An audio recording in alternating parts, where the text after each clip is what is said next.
Welcome to Activate Yourself with Geeta Sidhu-Robb, where we feature otherwise normal people who, because of events in their life, have turned left and done unusual, inspiring, incredible things. Like build a business, become a happiness expert, marry a prince, create an empire, or like your host, set up a health and wellness business, Nosh Detox. Here's your host, Geeta Sidhu-Robb.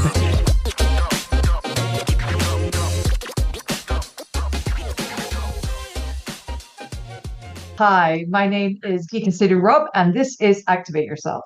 And the thing about activating yourself is today is something that today's guest is here for us to activate something I think is so vitally important in you, for you, and with you, because the way you use your voice, the way that you speak is something that is so earth-shatteringly important for the people that are listening.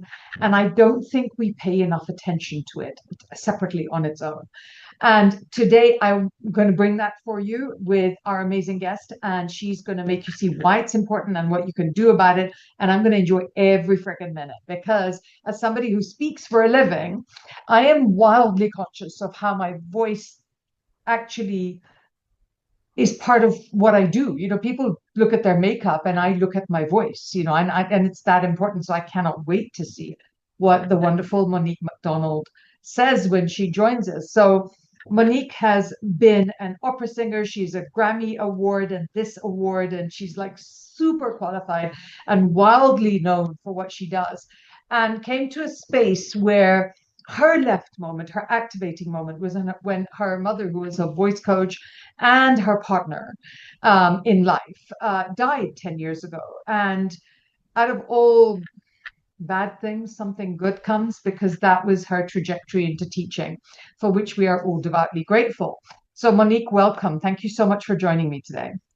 Geeta, it is a pleasure to be here with you today. I'm thrilled to talk about one of the things I love talking about the most, and to be here with you and your beautiful audience. Thank you. So let's just do the 1,000 million mile view, not just of you, but in fact of how did you? Okay, let's start with you. How did you get into this? Because you were a singer, right? That's right. That's right. Well, let me tell you a little story. You go for it. Um, like most people, most girls anyway, when I was a little girl, I wanted to be just like my mommy. And my mother was an opera singer. And I was about 4 or 5 years old the first time I got to go and see her sing. And normally she would put me with a babysitter, but this time she couldn't find a babysitter.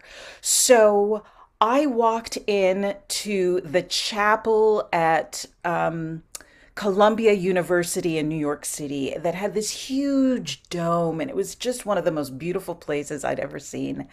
And whoever was watching me, I broke free from, and I ran all the way up to the top of the dome.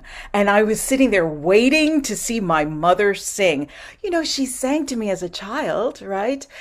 So I knew she had a beautiful voice, but she was my mommy singing to me. This was a very different experience, right? So all of a sudden, the music starts, and my mother starts singing. And Geeta, I did not understand what was happening to me. My mother turned into this creature of light and sound. And the sound was so powerful. It was vibrating my little body. And I had no idea what was happening to me. What I know now is that I experienced the power of the human voice Yeah. in that moment.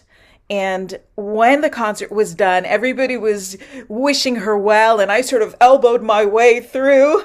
And my mommy. Yes, and I said, "Are you still my mommy?" I love And that. she reached down and took me in her arms.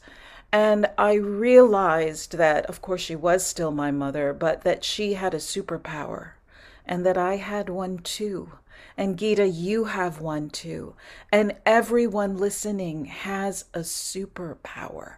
And what we're going to talk about today is the most essential and overlooked superpower that you have, which is, of course, you and your voice.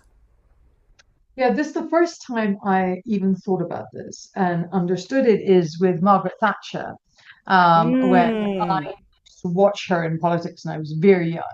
But I remember her learning to drop her voice to a much lower register because when she was under enormous amounts of stress in Parliament, she would talk through her nose because it would, her voice would get higher and higher. And so she did the voice training and would speak like this in a very, and I thought that was a little low, but I, I, I remember that. And, it is voice sound really more than voice is so insanely important because the way we sound is such an integral part of who we are.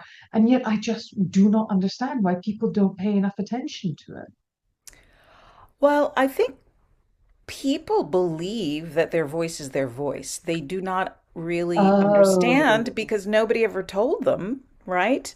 That they have control over sounding like the expert that they are.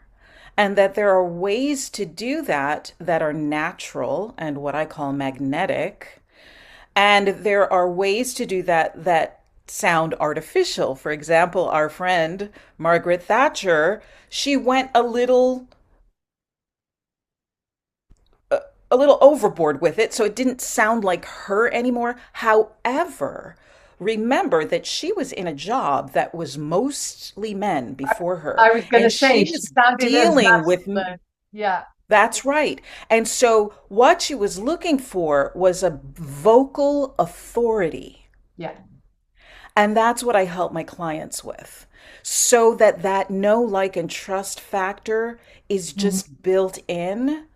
And if I were coaching Margaret Thatcher, I would help her do that and still be her. Yeah, and also it was, to be fair to her, it was such a different time, you know? Absolutely. And so she, I imagine, became the best version of herself that she could possibly be, and that's what that was. Um, I hadn't really thought that people couldn't imagine that they could change their voice, but I guess you're completely right. People sort of don't pay attention to it because how they sound is how they sound. Whereas I know that if I'm talking to you and I look at you and I think, wow, you're hot, or wow, you look amazing, or wow, you look great. And then you might come with your voice, I'm like, we're out of here.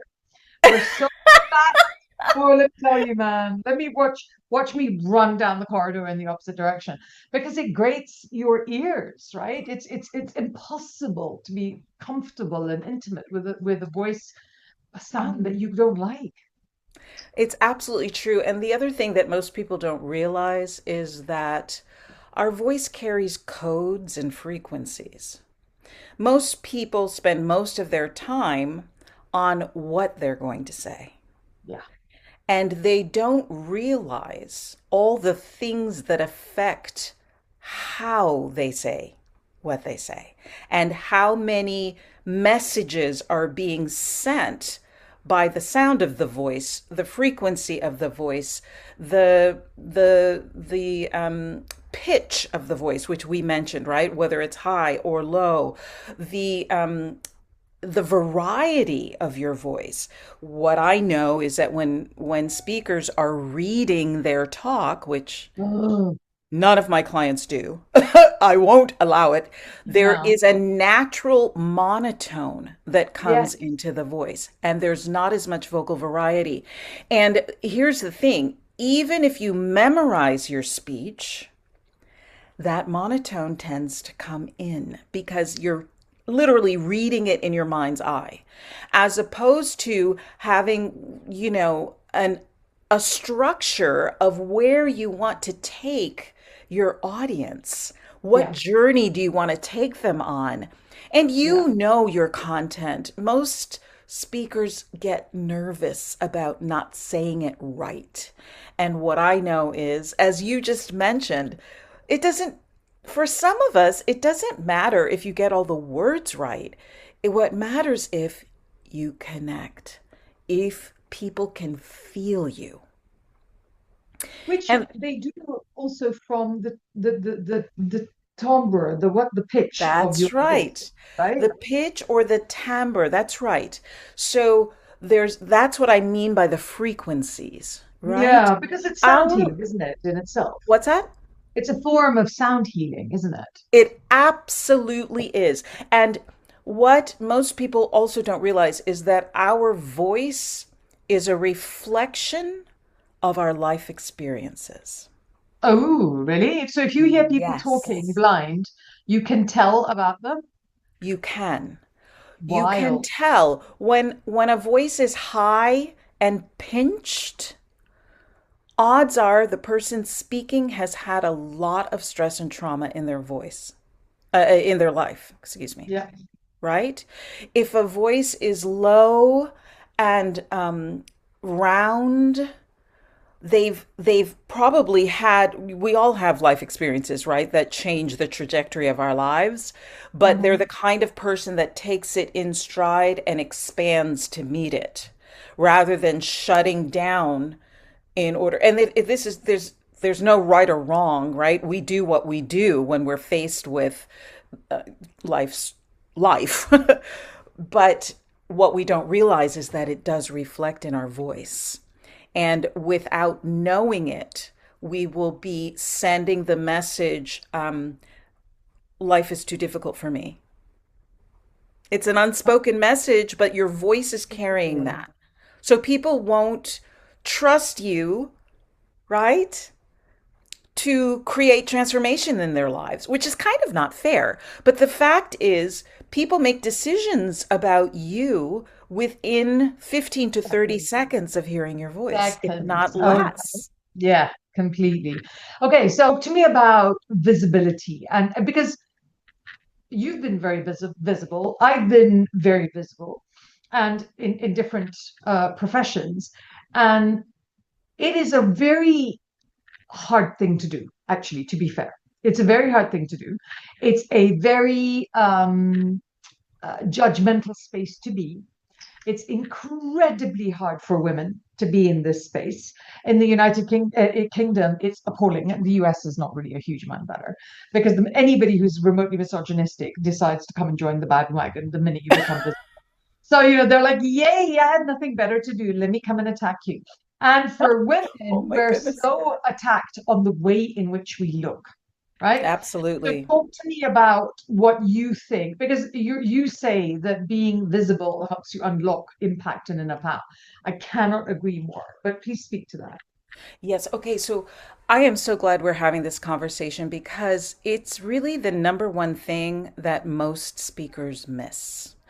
Everyone says they want more visibility so their clients can find them, so that they can have a bigger impact.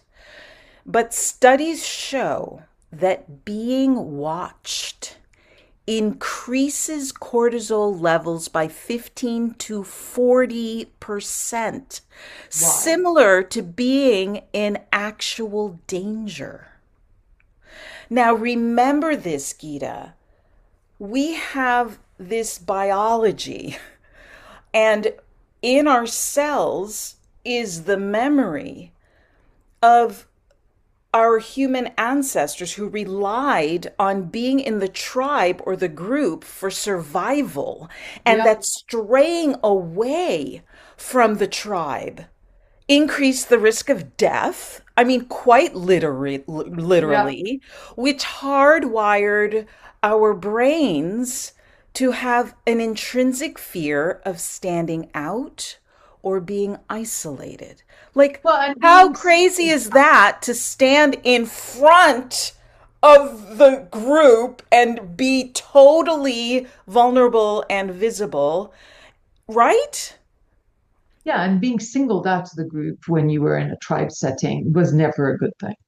right? It That's just meant right. somebody was going to do some mean shit to you. That's Um, right. And we're carrying this with us. yeah. And specifically women, we are the hunters and gatherers, right? So we are used to working in collaboration. It's for the most part our nature to collaborate and support and be supported. So there is also a sort of limiting belief that we tend to carry that if we stand alone and speak our truth, that it might disturb the tribe, as opposed to what our role is, which is to collaborate and enhance the group. What we don't realize is that, of course, we're doing that too, because every time we stand up and speak our truth with our full magnificence, it gives the rest of the world an example of what that looks like so Oh, they it can does do it more. It gives the, themselves. yeah, it gives them permission, It gives right? them permission. The other thing I want to talk about here is because as we're discussing this, we realize that visibility can be a double-edged sword. Exciting as it is to grow your business and reach new people, and whether you're speaking one to one or one to many, it means, as you mentioned earlier, opening yourself up to negative feedback and criticism. And here's the kicker, especially from ourselves. Oh, yeah, but women are so mean to themselves. Nobody actually even touches that. The problem, I think, tends to be that our toxic inner thoughts then just get mirrored back to us from somebody outside, right? I That's the real absolutely problem. agree. And Yeah. so, one of the things that I And it's help, heartbreaking. it's heartbreaking because we can't hear our own rhythms and our own truths because we are so outer directed. And many of us feel beaten down and have lost our shine, our magic, because when we ventured out into visibility, it didn't work out the way we thought it would. And so we lose trust in ourselves and our confidence is shaken. But here's the thing that will always be true. We can never rely on outer circumstances for our safety. We have to learn how to create our safety within by managing those inner voices, those inner criticisms that we have taken in and have become our voice, and put them back where they belong, outside of us, and fill our being with thoughts of safety, that you carry your safety wherever you go and no matter who's looking. So you're saying that if you are kind to yourself and you love yourself, that provides you with a sense of safety. And that sense Yes. of safety enables you to be more visible. Is that right?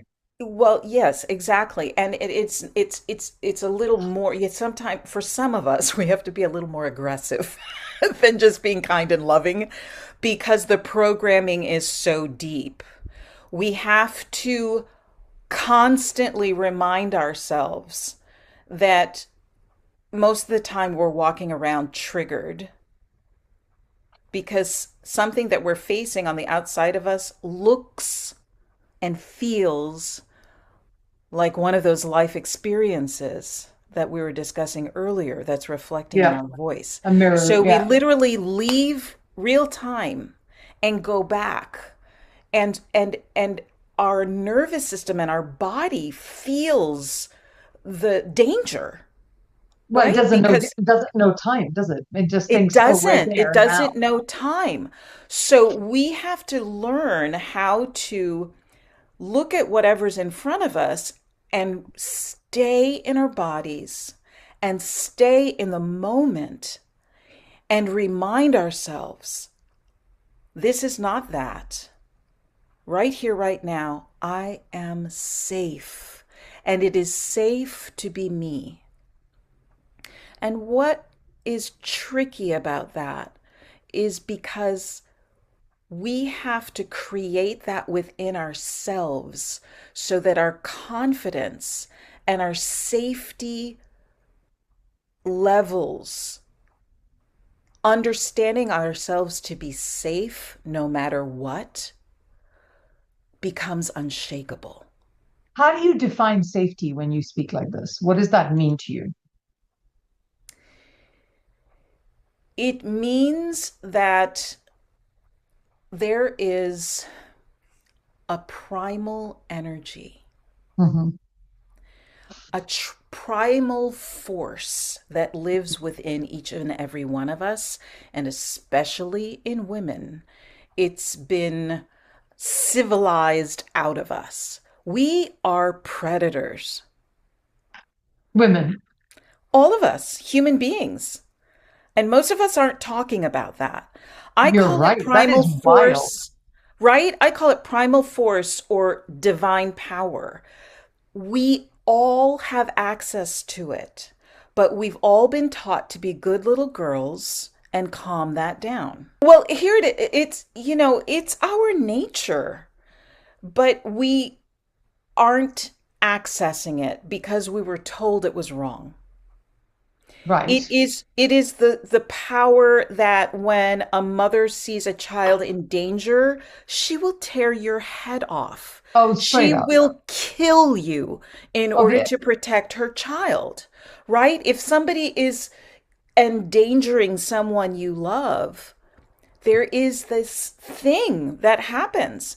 And when we learn how to embrace that power again and remember our magnificence and who we truly are, we are always safe. What is the female definition of predator in your view? I call it divine power. But predator is a hunting kind of energy. Well, it's a primal force, right? So there's this part of us that I understand what you're saying. There is Are we saying and it's a fighter energy or is it a hunter energy or what? Because predator is just a I think very it's different for everyone, okay. but we have been trained in our civilization that that primal force that we all have is masculine and not ladylike. Huh. And so when it gets activated and we allow it to show itself, we move in a different way. We are so compelling when we're on stage because people don't know what we're going to do next. And we are not locked into being one thing. We allow ourselves to move in a way that we were born to move. Can I reframe that and see if you agree with me? So Sure. just to see if I understand it. So you're saying that within women, there is this primal force that when accessed has such depth and energy and force that it can be used to protect It um, can, yes. ourselves as well as others. And that's what you mean, that this is just this huge thing that's within us if we can Yes. access it. And that is what allows us to feel safe no matter who's looking. Um, it is not something to be afraid. I mean, I've been working on this now for quite some time, and I've been sharing this energy with my clients, and everybody, it shows up differently in everyone. And it's not just for fighting, it is for being who you truly are, Which you so can't that your do if you're voice afraid to shows up access. in a different way. You move in a different way because when you are engaged with this primal force, it's the life force that we all carry. We all carry. The problem is that most of us have only seen that kind of energy through violence and war. So it's the toxic face of masculinity is the force that we're saying. Let me tell you a funny story. When my children were little, because they were very uniquely colored, blue-eyed and blonde and brown skin, and I traveled, and I was a single parent, and I traveled for work, and I remember saying to the kids, and their father was an idiot, a raging idiot, and I remember saying to the kids, well, you couldn't trust him. I remember saying to the kids from when they were very little, when somebody wants to come and do something bad to you, they're going to come to you and say, don't you dare tell your mommy, because if you tell your mommy, then I'll hurt her. And they were like, okay. And there's these three heads nodding, like tiny. Oh my And I'm goodness. like, and what you have to do when someone says that to you is go, my mommy is way more scary than you. So if you do anything to me, my mommy's going to come kill you. I love that. And I have one to of the say, it wasn't reasons in the book, but it was definitely. it wasn't in the book. No, here's why I love that. Because what goes on when we're speaking in public are those secrets that we were told not to speak. Yeah. And so by empowering your children to tell you, because you will take care of them, that was another way your primal force showed up. You empowered them to speak their truth. And that's what we're looking for. We dilute ourselves daily. Now, don't get me wrong. I'm not saying to be a bitch and be ridiculous. No, I'm because that's saying, mean. You're right? saying we have the power and the force and acknowledge it and use it. And so let me ask you a question, because I am a big fan of this. I'm the most powerful person that I know, and I love that about me. It's something I'm very focused on. I really like that. But that was for me a very conscious step to create that version of me. When you are teaching, we just have a little time left, so I want to quickly get this in. When you're teaching people how to use their voice and how to speak in public and do whatever, you're not literally teaching them voice exercises, from what I understand this it conversation just has it been. You are teaching them how to become the most interconnected, powerful version of themselves, so that when they're in their kick-ass mode, then that's who they need to show up as, and then everything else is a refinement. Is that right? That's exactly right. Okay. Because our voice is a reflection of our life experience, of our thoughts, of what we believe, and how those beliefs are running us. So when we are releasing everything that is not our birthright, which is this primal energy, this force of nature that we all are, our voice responds. And not only is our presence fully present, but our voice responds in kind, and we become unforgettable. Yeah, I like that. I like that. That's a really good approach, I think, to not that you need my approval in any way. This is absolutely agreeing with everything that you're saying, because because that's the other side of the work that I do with women, which is teaching them how to be in their power and hold their power. But I'm always telling women, when I'm coaching them, I'm always saying, what, curate the result, curate the connection, curate the shit out of all of it, right? I And love there's, that. in the old days, we would say manipulate. It's like, no, if you come from power, I think you're curating the connection, and you should curate your Absolutely. connection so that it provides you, as it nurtures you as much as the other person. Absolutely. Because most of us have only seen power as control. Well, because it's shown by white men. But natural power, that primal energy that we all carry, doesn't need to control. It No, just is. and it's It not just external; is. it's internal. And we see it in each other. Like that was when we first met today. Yeah, It was like we just jumped right in because we were on the same page. And yeah, there's no competition no, because Geeta in her power is so individual and so absolutely, different than Monique in her power that we can exactly. just like stand side by side and like get inspired and activated because we're standing in the presence of this power. And this is what I want for everyone. I am on a mission to empower 100,000 or more women's voices so that they are heard in a way they have never been heard before.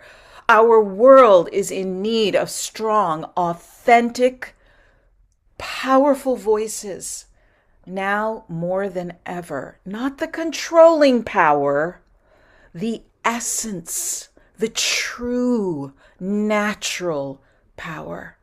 And what I absolutely believe is whether you're speaking one to one or one to many, your voice can vibrate the world.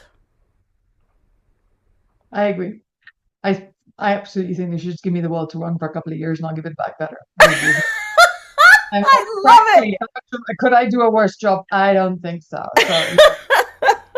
Monique, that was fabulous. Thank you so much for joining me. I love that because you speak to everything that I believe in, you know? And I remember being younger and not having any understanding of this. And I used to laugh and joke. I had doormat tattooed down the back of my spine. And, you know, and I look at that version of me and I look at the version of me today and I'm like, anyone can do anything. If we can be here today, anyone can do anything. So I love that, Geeta. And I do have a gift for your audience yes, to please. help them practice this. It We'll is put it at the bottom of the, we'll put it okay. in each of the show notes. Perfect. Okay, so you have the link. It's 10 magnetic voice techniques that always gets results. And they're basic, but so often overlooked. Yeah. And I want you all to know what it feels like when your voice is aligned to that amazing magnetism and power that is yours, and you speak in a way that everyone can hear you. This is the wonderful Monique. Thank you for joining us, Monique McDonald. Thank you for having me, Geeta. It has been a pleasure, and I love what power looks like on you. Me too. My name is Geeta Sidhu-Robb. This is Activate Yourself. Thank you again so much for joining us. Let us know what you found the most interesting part of this, and I will be with you again soon. Thank you so much for joining us. Our goal was to give you pause, make you think about your life, and inspire you to say, wow, what if I tried to do that? If they can do it, so can I. Did it work? Let us know by finding us on social media at Geeta Sidhu-Robb or at Nosh Detox. We upload new shows every 2 weeks here, and if you start to miss us, check us out on YouTube.